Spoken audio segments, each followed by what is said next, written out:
আল্লামা দেলোয়ার হোসেন সাইদিও মাথায় হাত দিয়ে বলেছে, বাবা টেনশন করো না, যার কেউ নাই তার আল্লাহ আছে। ঠিক কিনা বলেন? সম্মানিত সুধী, আমরা ভীত হই না, আমরা ভয় পাই না, বাতিলকে দেখে এক সেকেন্ডের জন্য আমরা ভয় পাই না। আমরা চাই বাংলাদেশ নয়, পাবনা জেলা নয়, টেকনাফ থেকে তেতুলিয়া, রূপসা থেকে পাথুরিয়া পর্যন্ত এক থেকে ইসলাম ইসলাম জয় হবে, হবে ইনশাআল্লাহ বলেন, ইনশাআল্লাহ বলেন। আমরা সম্মানিত সুধী, আমরা ভয় পাই না, মাথায় হাত দেন।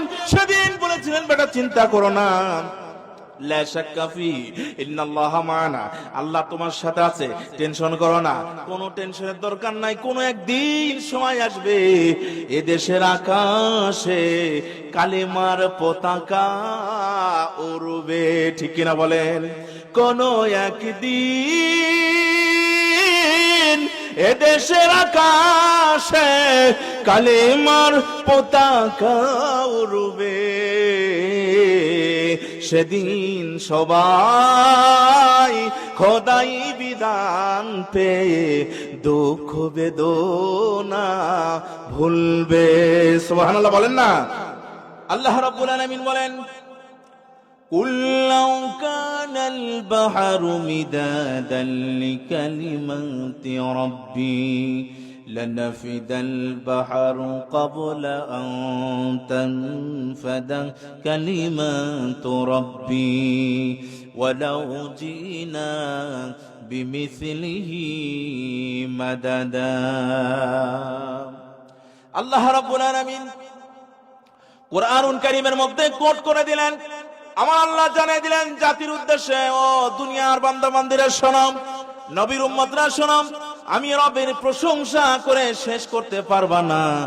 দুনিয়া, সাত সাগর, মহাসাগর, আটলান্টিক মহাসাগর, আরব ভূমধ্য সাগর, পদ্মা, মেঘনা, যমুনা, সমস্ত খাল-বিল, নদ নদীর পানিগুলিকে যদি কালি বানাও, আর দুনিয়ার সমস্ত বৃক্ষ তরলতা কেটে কেটে যদি কলম তৈরি করে আমার রবের প্রশংসা যদি কিয়ামত পর্যন্ত লিখতে থাকো, করতে থাকো, আল্লাহর কসম করে বলি, রবের প্রশংসা লিখতে লিখতে লিখতে লিখতে কালি পুড়ে যাবে, কালি শেষ হয়ে যাবে, কলম ভেঙে যাবে, আমার রবের প্রশংসা শেষ হবে না। সুবহানাল্লাহ বলেন, সুবহানাল্লাহ। শেষ হবে? শেষ হবে না। আজকে আমরা যাই হোক কথা বলতে পারছি। গত বছর এই সময়, গত বছরেও আমার অনেক মাহফিল বন্ধ করে দেওয়া হয়েছিল, অনেক মাহফিল বন্ধ করে দিয়েছিলেন। সেদিন আমি আফসোস করি নাই, একটু আফসোস করি নাই, বরং আল্লাহকে বলেছি, আল্লাহ তুমি সাক্ষী থাকো, সময় একদিন আসবে যেদিন আমাদেরও পাল্টা জবাব দেওয়ার সময় হাতে থাকবে। ঠিক কিনা বলেন? সেদিন জবাব দিয়ে দেবো ইনশাআল্লাহ। সময় ঘনিয়ে আসছে, বাতিল চুরমার হয়ে গেছে, বিচ্ছিন্ন হয়ে গেছে। ইসলামের জয় জয়গান, ইসলামের পতাকা, ওয়ালা তাবাররুজনা তাবাররুজাল জাহিলিয়াতিল উলা, জাহিলিয়াতের চ্যালেঞ্জকে মোকাবেলা করে ইসলামের পূর্ণ জাগরণ আবার চলে আসছে। আলহামদুলিল্লাহ, আলহামদুলিল্লাহ। সম্মানিত সুধী, আল্লাহ শুকরিয়া আদায় করে শেষ করতে পারবো না। শুধু এতটুকুর আলোচনা যদি শুরু করি বহু সময় লাগবে, বহু সময় লাগবে, 1-2 ঘন্টায় হবে না। তারপরও জিস্ট কথাগুলো আমি বলে নেমে যেতে চাচ্ছি। আল্লাহ যদি কবুল করে আমি জিস্ট কথাগুলো বলে ইনশাআল্লাহ সমাপ্ত করবো, ইনশাআল্লাহ। সম্মানিত সুধী, আল্লাহর কাছে যে চায়, আল্লাহর কাছে যে ভালো জিনিস চায়, আল্লাহ তাকে ভালো জিনিসই দেন। ঠিক কিনা বলেন? আর যে আল্লাহর কাছে দুর্নীতি, তারপরে আপনার দেশদ্রোহী, মানুষ ঠকানো, মানুষের সঙ্গে ধোঁকাবাজি করা, এগুলো যারা চায় আল্লাহ ওদেরকে ওগুলোই দেয়। ঠিক কিনা বলেন? সম্মানিত সুধী, সময় সংক্ষিপ্ত, ছোট্ট একটি ঘটনা যদি আমরা তুলে ধরি, এই ঘটনার আলোচনা শেষ করা সম্ভব হবে না আমার দ্বারা, তদুপরি সংক্ষিপ্ত আলোচনা করে যাই। মুসা আলাইহিস সালাতু সালামের জামানায় এমন একজন বান্দা ছিলেন, যেই বান্দা দীর্ঘদিন হায়াত আমার আল্লাহ দিয়েছিলেন।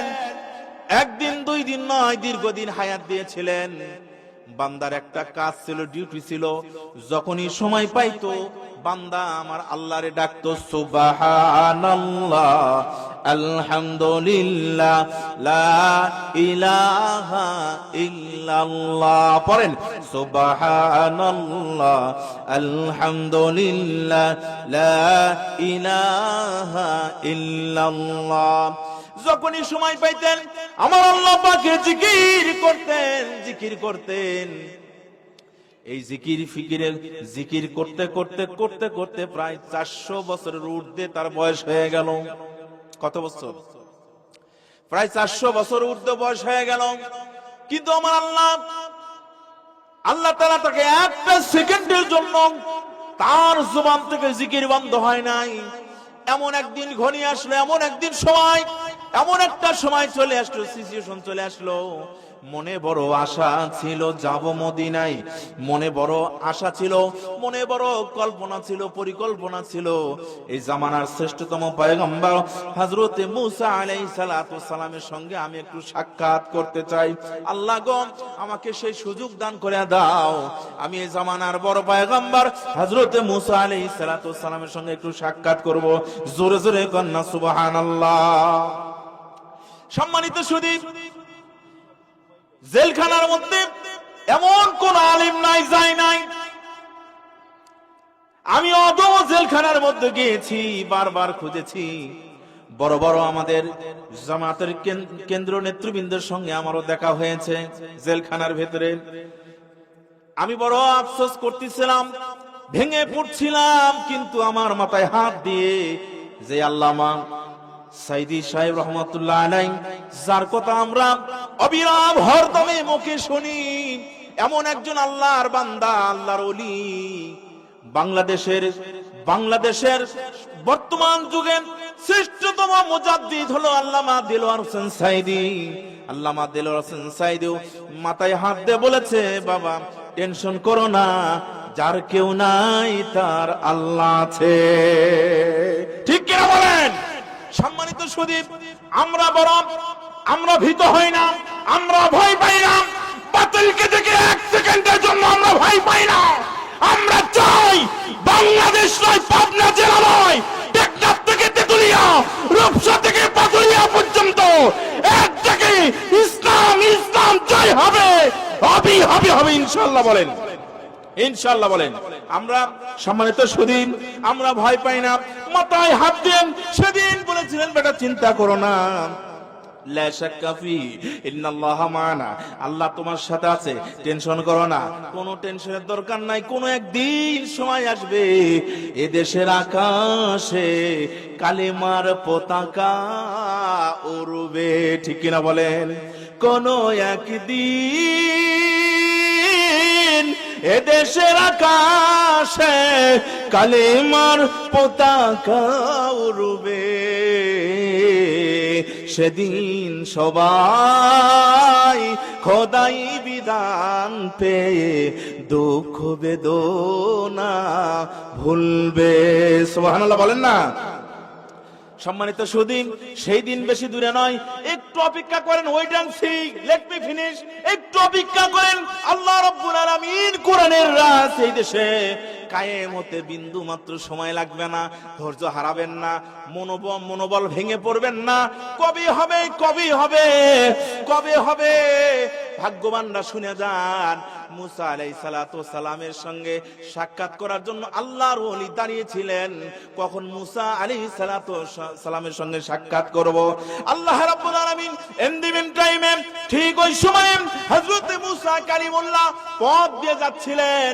হঠাৎ করে দেখা হয়ে গেল, বুড়া ব্যক্তি লাঠি ভর করে, আনসার ভর করে হযরত মুসা আলাইহিস সালাম পথ চলছিলেন।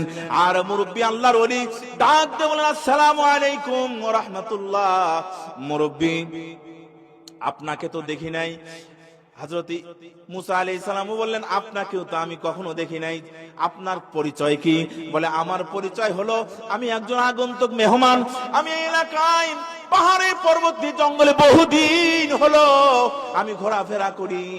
আমার ডিউটি হলো আল্লাহ পাকের সঙ্গে হট কানেকশন করা। জোরে কন্না সুবহানাল্লাহ।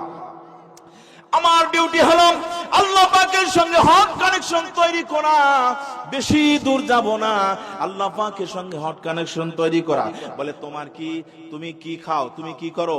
বলে আমি তেমন কিছু করি না, আমি পাইলে খাই, না পাইলে খাই না। তবে আমার আশা হলো এই জামানার বড় পয়গম্বর হযরত মূসা আলাইহিস সালাতু ওয়াস সালামের সঙ্গে একটা বার সাক্ষাৎ করে আমার মনের বেদনা বলতে চাই। সুবহানাল্লাহ। সম্মানিত সুধী, মনের বেদনা বলতে চাই। মূসা আলাইহিস সালাম চিন্তা করলেন, এই ব্যক্তির সঙ্গে যদি আমি আমার মনের কথা বলে দেই যে আমি জামানার পয়গম্বর মূসা, এই কথা যদি বলে দেই, হয়তোবা তার মনের কথা আমাকে ব্যক্ত করবে না, নাও করতে পারে। অতএব কি করা যাক, একটু কথাটা একটু ঘুরিয়ে বলবো। তোমার কি আশা, যদি মূসা নবীকে পাও কি করবা? যদি জামানার পয়গম্বর মূসাকে পাও কি করবা? আল্লাহ নবী ডাকতে বলেন, মূসা আলাইহিস সালাতু সালামের সঙ্গে যদি আমার সাক্ষাৎ হয়ে যায়, আমি সর্বপ্রথমে আমি দুইটা জিনিস চাইবো। সুবহানাল্লাহ বলেন না। দুইটা জিনিস চাইবো। নাম্বার 1, মূসা আলাইহিস সালামকে যদি একবার হাতের নাগালে পাই, বলবো জামানার পয়গম্বর মূসা, আপনাকে পেয়ে আমি ধন্য হয়ে গেছি, আপনার হাতের এক গিলাস ঠান্ডা পানি আমি পান করতে চাই। জোরে কোন সুবহানাল্লাহ। 2 নাম্বার হলো মূসা আলাইহিস সালামকে যদি পেয়ে যাই, প্রথম তার হাতের এক গ্লাস ঠান্ডা পানি খাবো।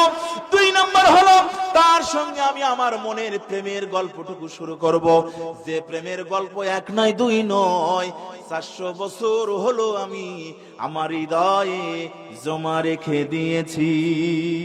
সুবহানাল্লাহ বলে। সম্মানিত সুধী, গল্প চলছে। মূসা আলাইহিস সালাম বললেন, ও আল্লাহর বান্দা, বড় পানি পিপাসা লেগেছে, মনে হয় পানি খেলে মনে হয় তুমি ভালো লাগবে তোমার। বলে হ্যাঁ ভালো লাগবে তো অবশ্যই, পানি পাবো কই? মূসা আলাইহিস সালাম বললেন, বাবা একটু অপেক্ষা করো, আমি পানির ব্যবস্থা করছি। সম্মানিত সুধী, মূসা আলাইহিস সালাম পানি আনার জন্য যখন জঙ্গলের মধ্যে চলে গেলেন, হঠাৎ করে আমার আল্লাহ রাব্বুল আলামিন ফেরেশতাকে পাঠিয়ে দিলেন, ও ফেরেশতা যাও, আমার বন্ধু এক পয়গম্বর পানি আনার জন্য জঙ্গলের মধ্যে ছুটেছে, আর একজন পানি খাওয়ার জন্য অপেক্ষা করতেছে। তবে শুনে রাখো, যিনি পানি খাওয়ার জন্য অপেক্ষা করছে তিনি বড় আবেদ বান্দা, তিনি বড় আমার বন্ধু। তবে আমার বন্ধু যে কাজটা করেছে, আমার বন্ধুর নিয়তটা এই মুহূর্তে নিয়তটা বড় ভালো না। আমার বন্ধু, ইন্না শিরকা লাযুলমুন আযীম, নিশ্চয় শিরক হলো মারাত্মক গুনাহ। এই গুনার সঙ্গে আমার বন্ধু লিপ্ত হয়ে গেছে। এই মুহূর্তে আমি আল্লাহ তাআলা আমার জালালিয়াতের রাগ আমি প্রকাশ করে দিলাম। এই মুহূর্তে আমি আমার জালালিয়াতের রাগকে আমি প্রকাশ করে দিলাম। আমার বন্ধু আমার সঙ্গে বেয়াদবি করেছে, এটা আমি মানতে পারবো না, এটা আমি সইতে পারবো না। আমার বন্ধু একে এই মুহূর্তে বাঘের রূপ ধারণ করে কল্লাটা দ্বিখণ্ডিত করে দাও। জোরে জোরে কন্যা নাউযুবিল্লাহ। সম্মানিত সুধী, আল্লাহর সাথে শিরিক করলে কি হয়? দুনিয়ার সব গুনাহগুলি আল্লাহ মাফ করে দেন, কিন্তু শিরিক গুনাহ আমার আল্লাহ তাআলা মাফ করেন না। ইন্না শিরকা লাযুলমুন আযীম, নিশ্চয় শিরিক হলো মারাত্মক গুনাহ, যে গুনাহ আল্লাহ তাআলার সঙ্গে কখনোই ক্ষমা হয় না, অযোগ্য হয়ে যায়। এমন সময় আল্লাহ রাব্বুল আলামিন বাঘের সুরত ধারণ করে এক ফেরেশতাকে পাঠিয়ে দিলেন, যাও আমার আবেদ বান্দার কল্লাটা দ্বিখণ্ডিত করে আসো। কল্লাটা 2 টুকরো হয়ে গেল, ধর এক জায়গায় আর কল্লা এক জায়গায় পড়ে গেল। হযরত মূসা আলাইহিস সালাম পানি নিয়ে এসে অবাক হয়ে গেলেন, অ্যাস্টনিশ হয়ে গেলেন, আশ্চর্য হয়ে গেলেন। কি ব্যাপার, যাকে এত ভালোবাসলাম, যিনি এত ভালোবাসা দিয়ে আমি মূসা আলাইহিস সালামের সঙ্গে কথা বলছেন, আমি মূসার হাতে পানি খেতে চাইলাম, এই ব্যক্তি কি হলো? কে তাকে হত্যা করলো? কে তাকে শহীদ করলো? মূসা আলাইহিস সালামের রাগ কম ছিল না বেশি ছিল বলেন তো? হ্যাঁ, বেশি ছিল। কিতাব প্রমাণ করে দেয় মুসা আলাইহিস সালাম যদি রাগ করত, এমন হয়ে যেত টুপি ভেদ করে, পাগড়ি ভেদ করে মাথার চুলগুলি দাঁড়িয়ে যেত। জোরে কন্যা সুবহানাল্লাহ। হযরতে মুসা আলাইহিস সালাম রাগ করে বলছেন, কে তাকে হত্যা করলো? কার এত বড় সাহস? আমার হাতে পানি খেতে চেয়েছে, কিন্তু পানি তো আমি দিতে পারলাম না। হঠাৎ করে আল্লাহ রাব্বুল আলামিন ফেরেশতার মাধ্যমে জানিয়ে দিলেন, ও জামানার পয়গম্বর মুসা, শোনো, সব কিছু আমি আল্লাহ সইতে পারি, কিন্তু শিরিক আমি আল্লাহ সইতে পারি, শিরিক সইতে পারি না। বর্তমান যুগ সন্ধিক্ষণে এমন অবস্থা হয়ে গেছে, বাবার দরবারের অভাব নাই, ঠিক কিনা বলেন? বাবার দরবারের অভাব নাই, কিন্তু দরবারগুলোতে যদি শিরিক মুক্ত হইতো, আর দরবারগুলো যদি ইসলামী ভাবধারার মূলধারা যদি চলতো, এদেশে ইসলাম হুকুমত কায়েম হতে বেশি দিন সময় লাগতো না। জোরে কোন ঠিক কিনা? কিন্তু তারা তো মোটেই এদিকে নাই, মোটেই এদিকে নাই। ওরা যা করে করুক, মার খায় খাক, জেল খাটে খাটুক, আমরা আল্লাহু, আমরা এদিকে আছি, ঠিক কিনা বলেন? এই জন্য সম্মানিত সুধী,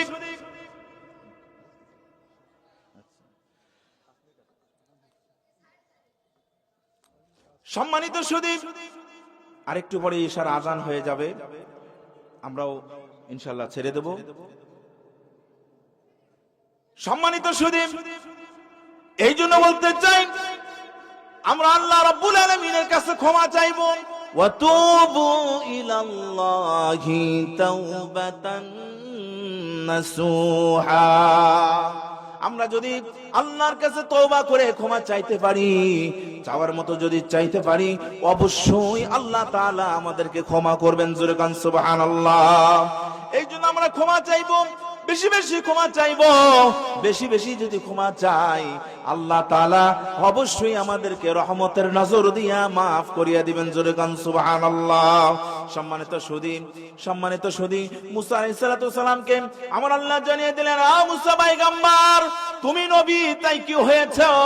তোমার চাইতে আমি ছোট নয়, আমি আল্লাহকে দেখার তার মন চাই নাই, তুমি নবীকে দেখতে চেয়েছে, আর তুমি নবীকে দেখা নয়, তুমি নবীকে দেখা চাই। আগে যদি আমি আল্লাহর কাছে কাইবেনা বাক্যে বলতো, আল্লাহ আল্লাহ তোমার হুকুমে এই জামানার পয়গম্বরে, এই জামানার পয়গম্বর মুসা আলাইহিস সালাতু সালামকে দেখতে চাই, এই কথা যদি বলতো, কোনো সমস্যা ছিল না। কিন্তু কথার ভিতর শিরক ছিল, কথার ভিতর রহস্য ছিল, শিরক ছিল। আমি আল্লাহ তাআলা বরদাস্ত করতে পারি নাই। শিরকি কথা বলার সাথে সাথে আমি আল্লাহ তাআলা তাকে ফেরেশতাদের মাধ্যমে, আমি আল্লাহ তাআলা তাকে গায়বী ভাবে তার হুকুম দিয়েছি, হত্যার হুকুম দিয়েছি। ও জামানার পয়গম্বর, তুমি শুনিয়া রাখিও, তোমার উপর যদি, তুমিও যদি কখনো আমার সঙ্গে এই ধরনের কোন মন্তব্য, এই ধরনের কোন শিরকি কোন কথাবার্তা তোমার জবান দিয়ে বের হয়ে যায়, আমি আল্লাহ তাআলা তুমি মুসা কেউ ছাড়ব না। জোরে কন্না সুবহানাল্লাহ। अल्लाह अल्लाह क्या मुबारक नाम है, अल्लाह अल्लाह आशिकों का काम है। अल्लाह अल्लाह এই যে শিরিন নাম, শির সাকারুনি কুনাদ জানাম তামাম।